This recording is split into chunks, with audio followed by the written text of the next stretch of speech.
Hello everyone, global Bihar model के नए video पर आपका फिर से स्वागत है। तो मैं उपस्थित हूँ आपका लाइव चैप्टर को तीसरे लेक्चर को लेकर, जहां हमने आपको पिछले क्लास में पढ़ा दिया था। प्रकाश का परिभाषा बताया था। प्रकाश की परिभाषा पर प्रदीप्त वस्तु, अप्रदीप्त वस्तु, पारदर्शी माध्यम, अपारदर्शी माध्यम, पारभासी माध्यम। इसके बाद हमने आपको परावर्तन के नियम बताया था और कल के लेक्चर में हमने दर्पण को डिस्कस किया था। उत्तल दर्पण, अवतल दर्पण, वास्तविक प्रतिबिंब, काल्पनिक प्रतिबिंब में अंतर। इसके बाद इस टॉपिक को हमने कल उत्तल दर्पण और अवतल दर्पण पे लगाकर समाप्त किया था। तो पीछे के दो वीडियो को, आगे के वीडियो को देखने के लिए आप देख लीजिएगा, ताकि किसी भी प्रकार का कोई प्रॉब्लम नहीं हो, कोई दिक्कत नहीं हो। और वीडियो को बहुत एक बार में यदि समझ में नहीं आता है तो वीडियो को 2 बार 3 बार देखिएगा, और पीछे में वीडियो अगर देख लेते हैं तो आगे के वीडियो समझने में आपको सहूलियत होगा। तो चलिए ध्यान दीजिए, बिना टाइम गवाए मैं आगे की वीडियो को स्टार्ट करता हूँ, आगे के लेक्चर को स्टार्ट करता हूँ। तो प्रकाश चैप्टर का आज तीसरा लेक्चर है। तो चलिए आज शुरू करते हैं। याद रखिएगा, किसी भी दर्पण में, चाहे गोलीय दर्पण का भाग उत्तल दर्पण हो, अवतल दर्पण हो, प्रतिबिंब निर्धारण के लिए 3 प्रकार की किरणें खींची जाती है। पहला किरण जो दर्पण के मुख्य अक्ष के समानांतर गुजरती है। दूसरा किरण मुख्य फोकस होकर गुजरती है, और तीसरा वक्रता केंद्र से होकर गुजरती है। तो किसी भी गोलीय दर्पण में, किसी भी गोलीय दर्पण में प्रतिबिंब निर्धारण के लिए, प्रतिबिंब बनाने के लिए 3 प्रकार की किरणें खींची जाती है। 3 प्रकार की किरणें खींची जाती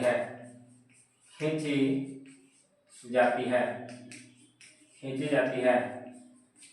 सुनिए, ध्यान दीजिए, सभी टीचर आपको बताते हैं वस्तु फोकस पर है तो प्रतिबिंब अनंत बनेगा, यानी आपको रटवाया जाता है, लेकिन रटने की जरूरत नहीं है।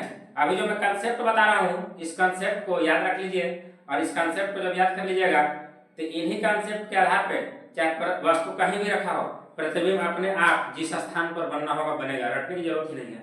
चलिए देखिए, तो 3 प्रकार की कौन कौन सी किरणें हैं। पहला, मुख्य फोकस से होकर,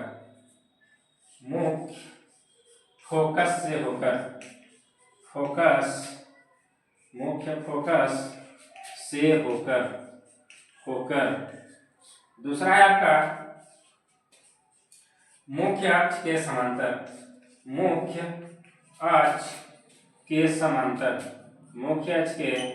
समांतर, और तीसरा है आपका वक्रता केंद्र से होकर।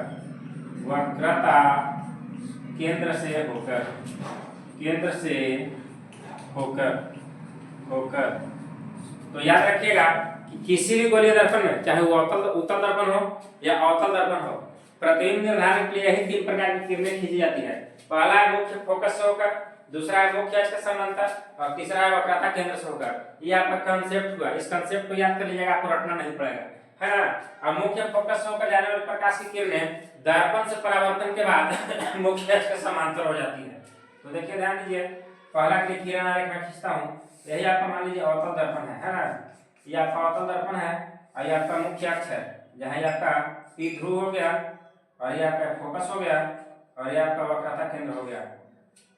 तो कहा गया कि मुख्य फोकस से होकर जाने वाली प्रकाश की किरणें, तो याद रखिएगा कि मुख्य फोकस से होकर जाने वाली प्रकाश की किरणें दर्पण से परावर्तन के बाद मुख्य अक्ष के समांतर हो जाती है। तो मान लीजिए कि आपका मुख्य फोकस से होकर जा रही प्रकाश की किरणें दर्पण से जैसे ही परावर्तन होगा, ये मुख्य अक्ष के समानांतर होकर पास करेगी।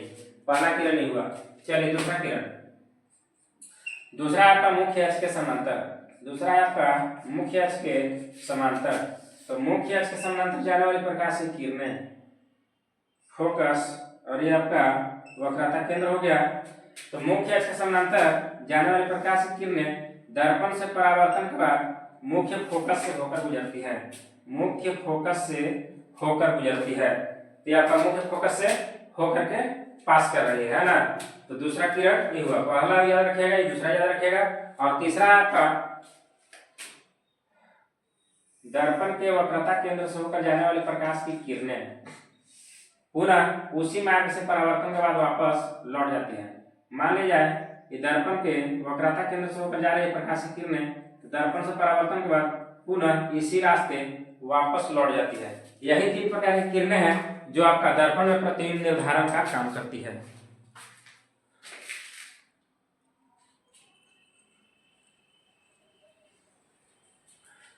तो चलिए हम लोग आगे बढ़ते हैं।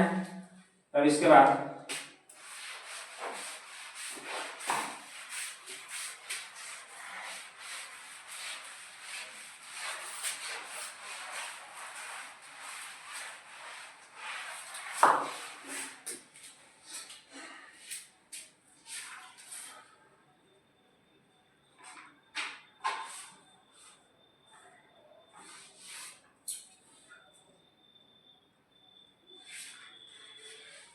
चलिए एक दर्पण में संबंध होता है F बराबर R/2। ये आपका इंपॉर्टेंट क्वेश्चन है, हो सकता है इस बार साइंस के क्वेश्चन में पूछा भी गया होगा।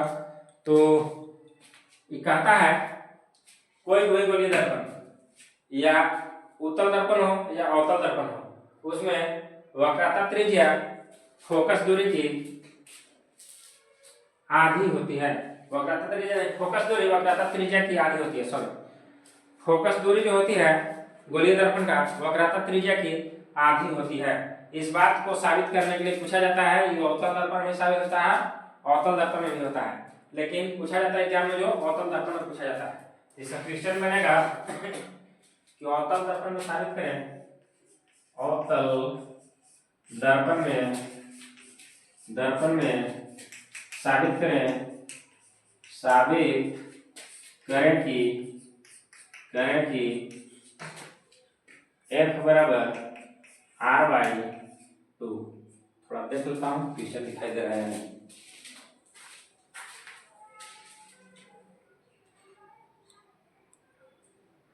F बराबर R/2, ठीक है। तो चलिए देखिए, ध्यान दीजिए, ये आपका अवतल दर्पण है।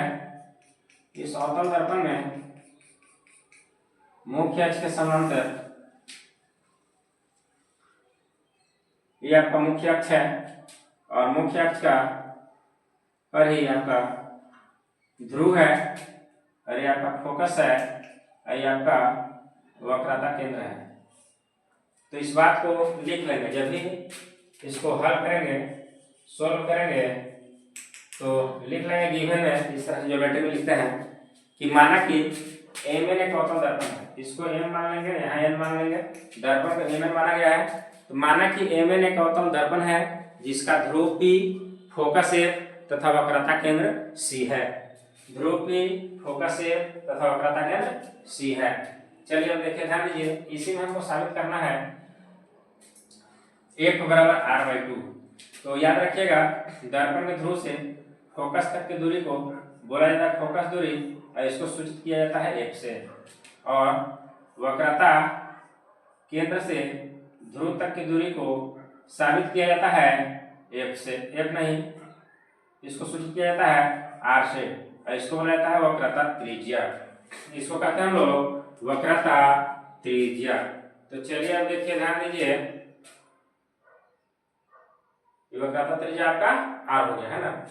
तो देखिए, ध्यान दीजिए, मुख्य अक्ष के समानांतर जाने वाली प्रकाश की किरणें दर्पण से परावर्तन के बाद मुख्य फोकस से होकर गुजरती है। तो मुख्य फोकस से होकर गुजरती है और इसी में हम लोग ले लेते हैं अभिलंब जो आपको पढ़ाया था उस समय है ना। इसको A बिंदु मान लेंगे या इसको B मान लीजिए, इसको A मान लीजिए, है ना। और यहाँ पे आप देखिएगा एक त्रिभुज बन रहा है BCF, BCF त्रिभुज बन रहा है। अगर इसको परावर्तन के नियम से देखिएगा तो यहाँ पे एक कोण E बन रहा है, दूसरा कोण E बन रहा है ना। तो एक कोण को हम लोग आई मान लेंगे, दूसरे को हम लोग आर मान लेंगे, आई और आर मान लेंगे, है ना। चलिए देखिए इसको साबित करने के लिए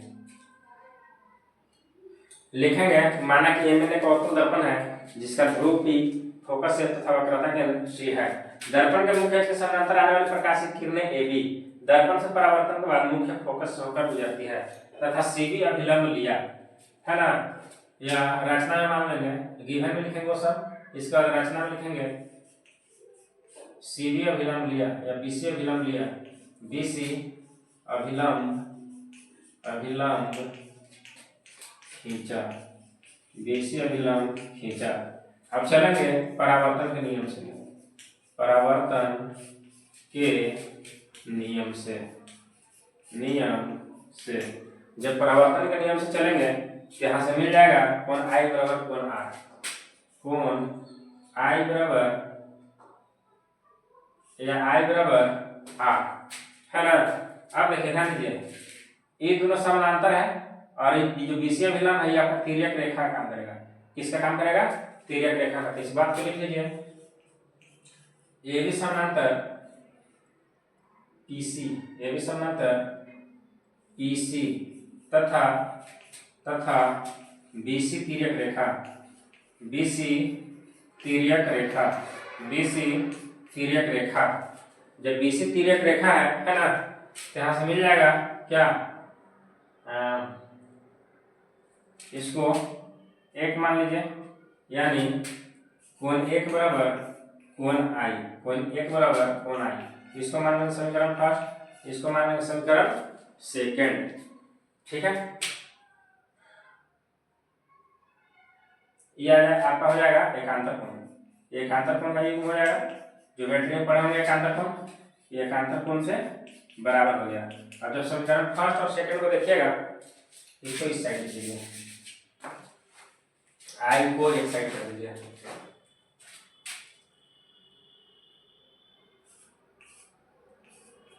कोण I बराबर कोण एक। अब चलेंगे समीकरण फर्स्ट एंड सेकंड से, समीकरण फर्स्ट एंड समीकरण सेकंड से।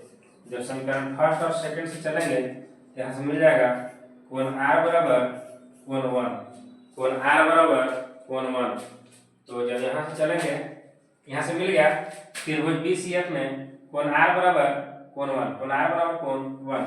लिखेंगे त्रिभुज BCF में कोण R बराबर कोण 1, कोण R बराबर कोण 1, है ना। तो यहाँ से मिल जाएगा BC बराबर, BC नहीं, CF बराबर BF, BF बराबर CF, BF बराबर CF। बगल में साइड में रीजन दे देंगे, किसी त्रिभुज के या त्रिभुज के बराबर कोण की समभुजा, नवा क्लास का ज्योमेट्री में पढ़े होंगे, किसी त्रिभुज के दो कोण बराबर हो तो उनकी समभुजा बराबर होती है। तो त्रिभुज के समान कोण की समभुजा या बराबर कोण की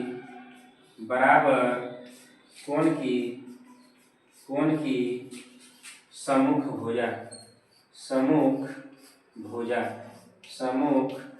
भुजा बराबर कोण की सम्मुख भुजा।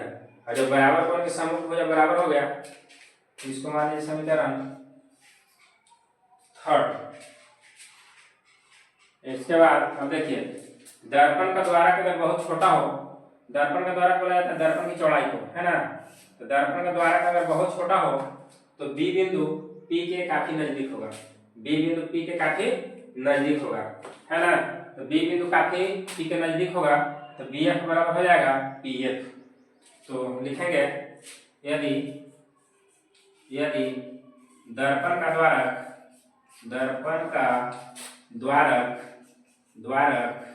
बहुत छोटा हो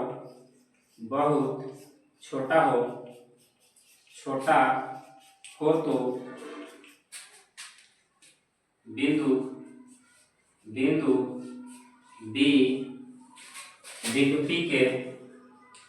बिंदु P के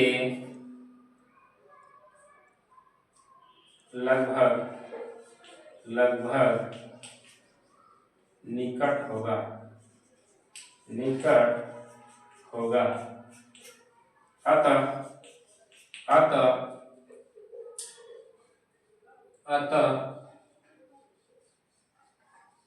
BF बराबर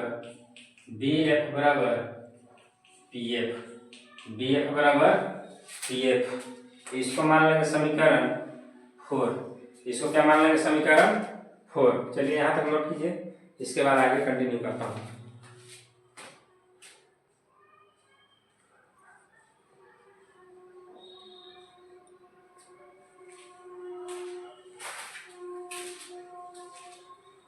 ऊपर से मिटाऊं?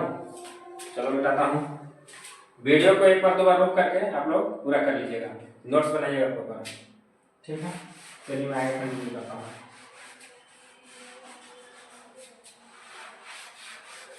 फिगर कैसे ही रहा है, फिगर में समझाना है ना। अब देखिए ध्यान दीजिए, इसके बाद अगर चले तो समीकरण थर्ड एंड फोर्थ से, समीकरण फोर्थ से जब समीकरण थर्ड और फोर्थ से चलेंगे तो यहाँ से मिल जाएगा PF बराबर CF, PF बराबर CF।